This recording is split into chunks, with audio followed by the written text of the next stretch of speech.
Millionaires leaving the UK in droves because they're terrified of the Labour government. That is what you might think from recent newspaper headlines. Rich ready to leave UK over budget tax threat. Millionaires look to flee the UK in their droves, with record number of Britons predicted to leave the country amid fears of Labour tax hikes. These stories often cite research which estimated that 9,500 millionaires will leave the UK in 2024. That is double the number who left in 2023. So how was this number worked out? And how does it relate to the new government? Andrew Amoyles is head of research at New World Wealth, who spoke to me from Johannesburg. Together with Henley and Partners, he produced the Wealth Migration Report, which is where this 9,500 number comes from. We started by talking definitions. There are all kinds of millionaires, so how do they identify theirs? It's mainly listed company holdings and some cash holdings. So it's quite a high bar because it's obviously not including private company holdings and things like that.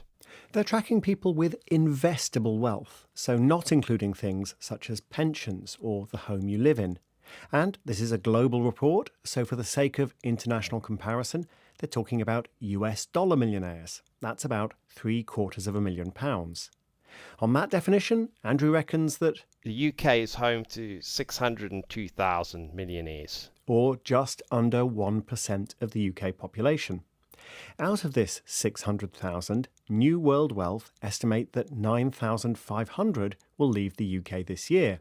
That's based on an extrapolation from the 4,000 they think had left the UK already by the time they published their research in June.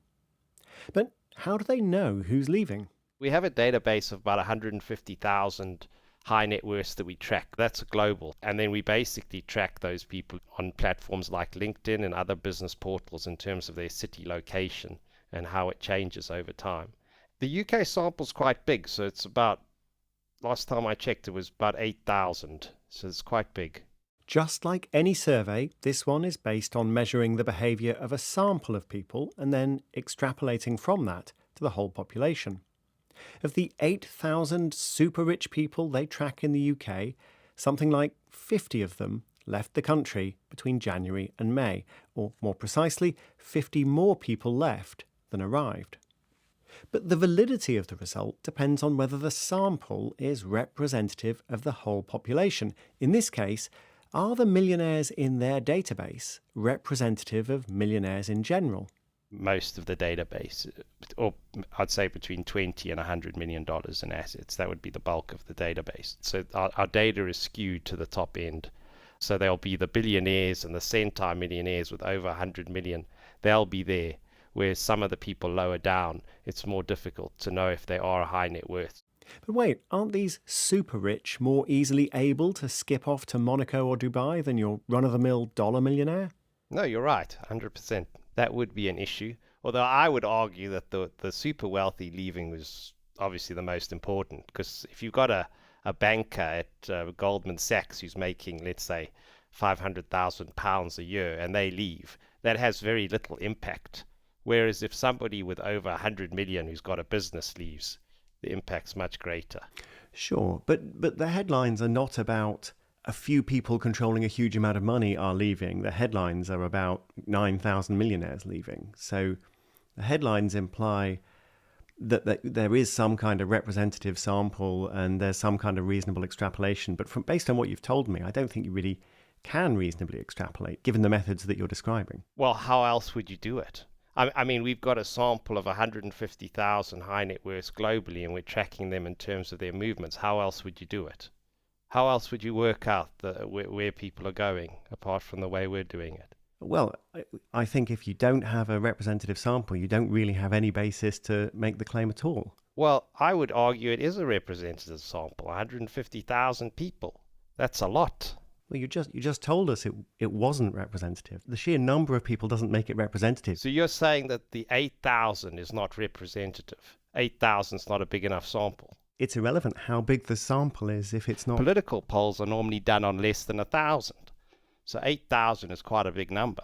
They are, and political polls are famously biased if you don't get a representative sample. A classic example of this is the 2.4 million person poll which got the 1936 US presidential election wrong, partly because of unrepresentative sampling based on car and telephone owners in an era when those were luxury goods.